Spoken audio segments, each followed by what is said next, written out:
Welcome to the Building Newfoundland and Labrador podcast, dedicated to exploring the interesting journeys of the people in the provincial construction industry. Presented by the Newfoundland and Labrador Construction Association, produced by Gale Force Winds. Join us as we chat with the inspirational individuals that ensure the continued growth of the construction industry and the province of Newfoundland and Labrador. Welcome to the Building Newfoundland and Labrador podcast, and what a wonderful day it has been. We're in the middle of great conversations, lots of great things happening in this province, lots of great things happening in the Construction Association. I'm Alan Dale. With me as always, my good buddy Jerry Carew. Minister, why don't you go ahead and introduce yourself? Okay, well, my name is Andrew Parsons. I'm from Port aux Basques. I'm the MHA for Burgeo, Poile since 2011, and right now I'm lucky enough to be the Minister for Industry, Energy and Technology in the province, which places me right square in the middle of all kinds of really cool things happening all across the province, lots of opportunities, so every day is a fun day in the department. I have to tell you, you are situated ideally for what's going on. We had a great presentation this morning to talk about green hydrogen production on that part, right in your backyard, right? Yeah. Huge opportunities here for Newfoundland, huge opportunities for the Newfoundland and Labrador Construction Association. Absolutely. Largely, but being a first mover in this space on that scale, it's got to be exciting, and that's right in your ministry as well. Absolutely. So this has been consuming a lot of time over the last couple of years, but it seems like it exploded. It's all of a sudden, it seems like 2020 things went sideways, but at the same time the need for renewable energy globally has just moved exponentially. It's just everybody's moved in that direction. And so thankfully in our province, we're ideally placed given the fact that number one, our wind resource is, best in class. It's best in the world. Number two, we have all the other things you need to be successful in the sense of we have deep, ice-free ports. We have tons of crown land. We've had an experienced and successful workforce. We have the construction and capability and expertise that you need for it, because this is going to be hugely labor-intensive at the beginning. All those things work in our favor. Even our geographic proximity to Europe. Right, we're closer to Germany than we are to Vancouver, and these are the places that are calling out for new sources of renewable, sustainable, friendly energy, and that's where we are. So the good thing is that there's a lot going on. We've done a hell of a lot of work in the last 12 months, and it's only going to get busier from here on in. Minister, your department is moving at lightning speed to get these things moving from your perspective. Absolutely. Right?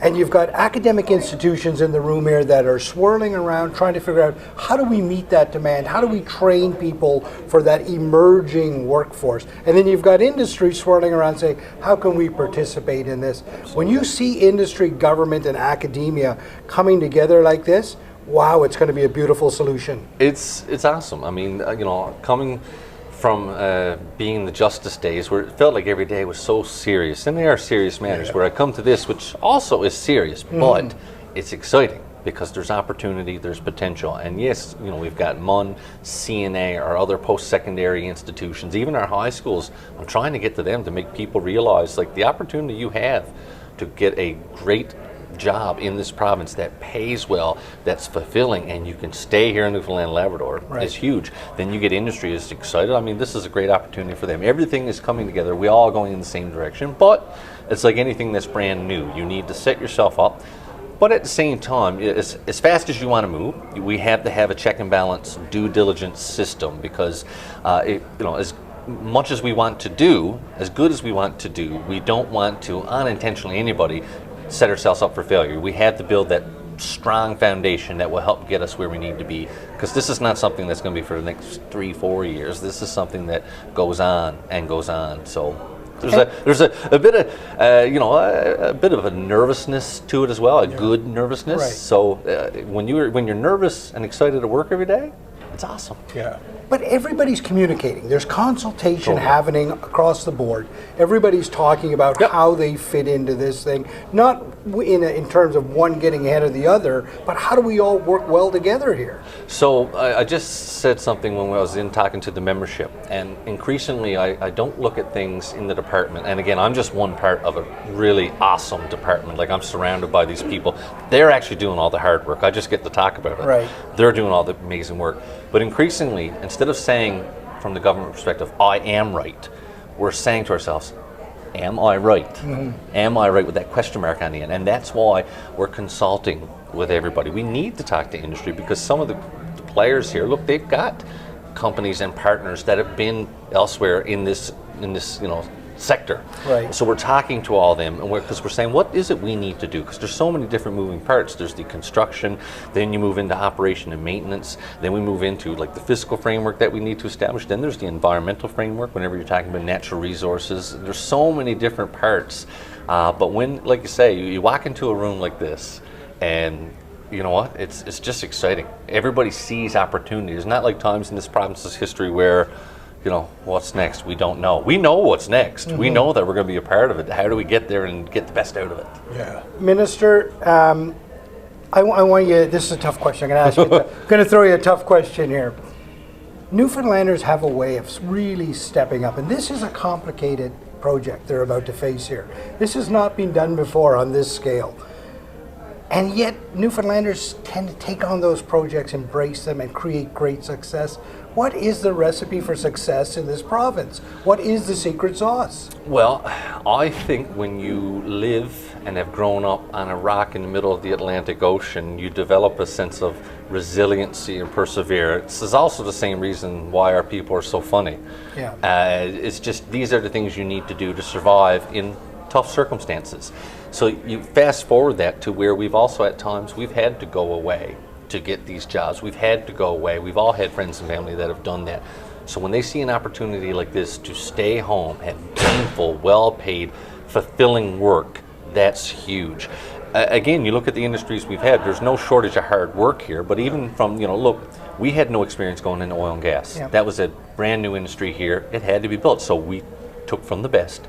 We learned from them. Now we are amongst the best. We are the ones sending, when Spain is working on the FPSO, we are the ones sending specialized workers over there to do that. It's going to be the same here. So it's a combination of making sure our educational institutes have the offerings, and they're right in there. They're not saying, well, maybe they're what do we need to do? How do we need to offer it?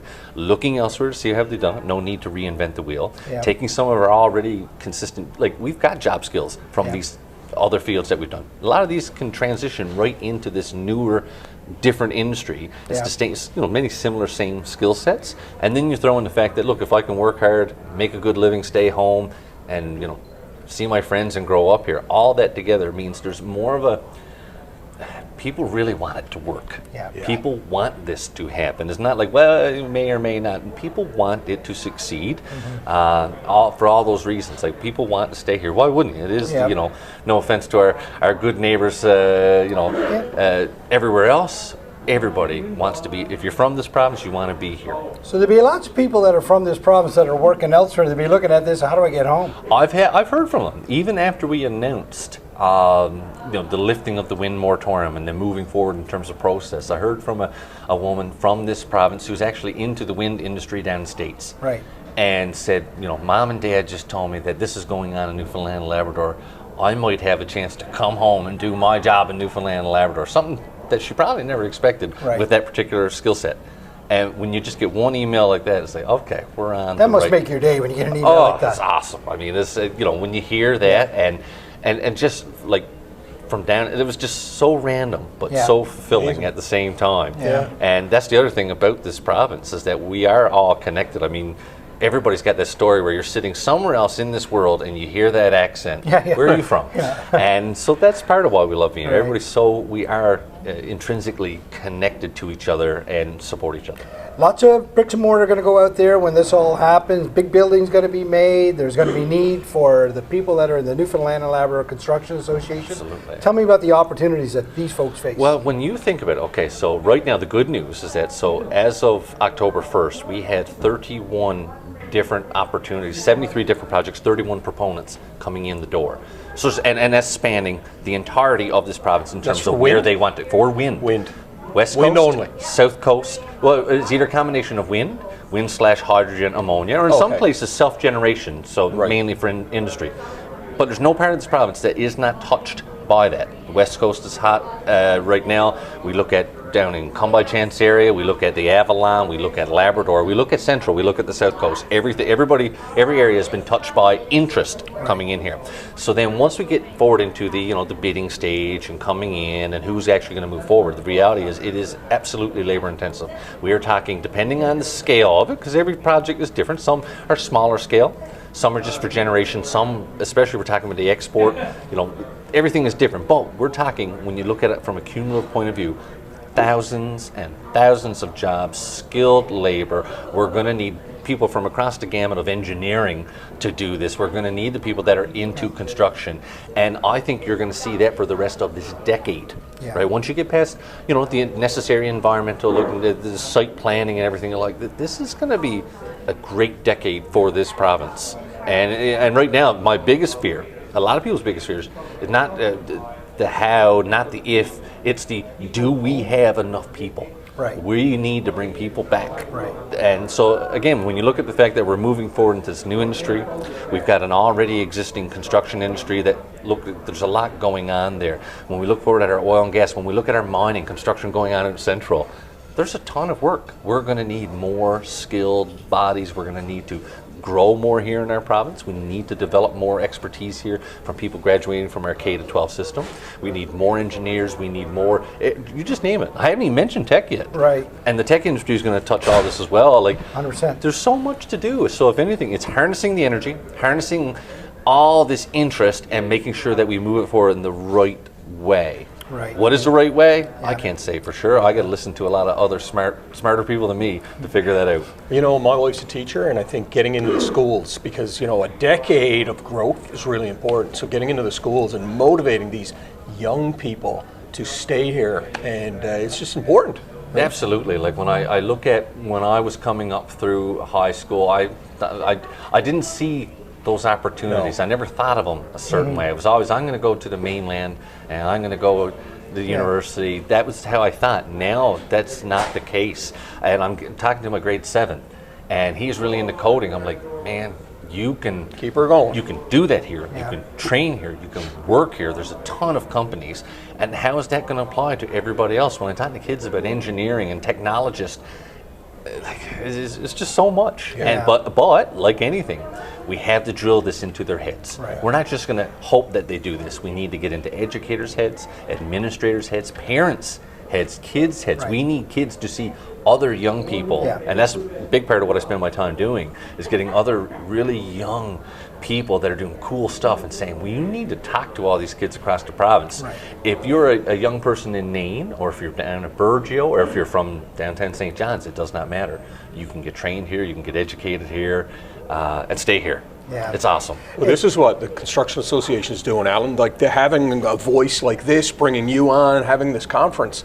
It is important, and they are doing a stellar job with the leadership of bringing these words and conversations to light. Absolutely. So the Construction Association, I mean, they've taken steps. I'm on something called Economic Policy Committee. I chair that back in government. It's made up of members from across different ministers.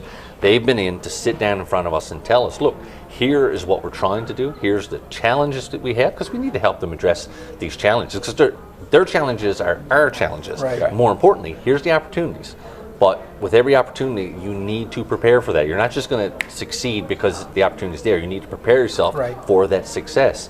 So look, they've been in to see us. They've been in to sit down and tell us what we want to do. And when you're looking at like 600 members and growing, and each one of those members has multiple staff, that's a huge part of a province of just over 500,000. Right. So, like I say, we need to listen to what they have to say. They're only getting bigger and better. But again, I come back to, and I can't say this enough, being here, bouncing ideas off each other in person, I miss that. Yeah. Right. I missed it. Just sitting down and having that coffee or having that beer and talking to somebody else and then saying, man, there's things we can do here. It's exciting. So to see everybody gathered here again, you know what, I think we took it for granted for a long time, and then we had it taken away from us. And now that's why these conferences and seeing our peers is so much more important, I think, than ever. Yeah. Especially as we have all this sitting in front of us. This is a decade of possibility, so we need to prepare for that. Minister, thank you very much for your perspective. Your optimism is oozing from you. It's fantastic, and you're in the right place at the right time. You come from the right part of this province, and it's seeing it all play out. It must be just amazing for you to watch this happen. Absolutely. Look, I just like to think that I'm one small part of so many that are striving for the same thing, and I've never taken it for granted also that I get to be part of possible decisions to make things better. Many of which we won't see the benefit of for a long time. But I think we all want, and you know, especially this association, there's nothing that we need more than a solid foundation. Without the foundation, the rest of it doesn't matter. So we're all here trying to make sure we have a foundation to leave what could be an amazing future for this province. You're an amazing leader. You can, I can sense that, and you're driving the province in the right direction. I'll ask you one last question. Tell us a little bit about the team that works in your department. So there's so many to name, and I will say I'm fearful of missing someone. But whether it's the team, like even I'll just start in mining. They haven't increased their numbers, yet we've had the busiest years probably in the province's history in terms of mining. They're cranking that out. More exploration going on, staking going on, permitting going on. They're cranking it out. Then I look at the renewable energy side. We've basically developed a division from nowhere. And I got to give Susan and Christine a shout out. Susan Wilkins, Christine Boland. I mean, they're just taking this on. And it's coming from all angles. And again, we're moving really fast for government. Really fast for anybody. When you can announce your plan and less than a year later, you're already moving forward with multiple steps on that. Then when I look at the energy side there, I mean, natural gas is still a possibility. We're talking about that. When we look at, there's still exploration going on here, the oil and gas side. And then there's just the administrative side of all that. I've got people there that help make the trains run.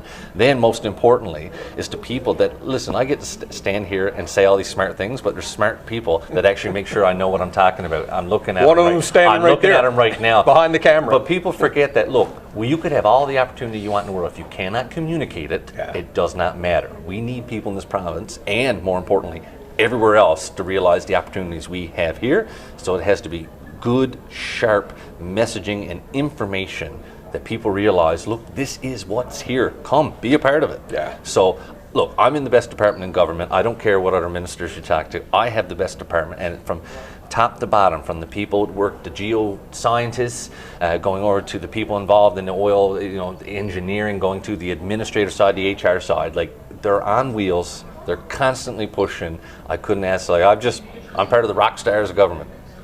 Minister, thank you very much for your service to the province of Newfoundland and Labrador. Glad to be here. And I have to tell you, with you at the helm of this department, there's no doubt in my mind we're in the right. we're on the right course. I'm just hanging on here and hoping I don't fool up all the great work they do. We had you on before on Zoom. It didn't do justice to be with you and shake your hand and get the energy. Wow, the province is in good hands. The feeling is mutual. This is nice. It's nice to talk about. There's a lot of good going on, and it's nice to talk about. Thank you for tuning in to the Building Newfoundland and Labrador podcast, presented by the Newfoundland and Labrador Construction Association, produced by Gale Force Winds.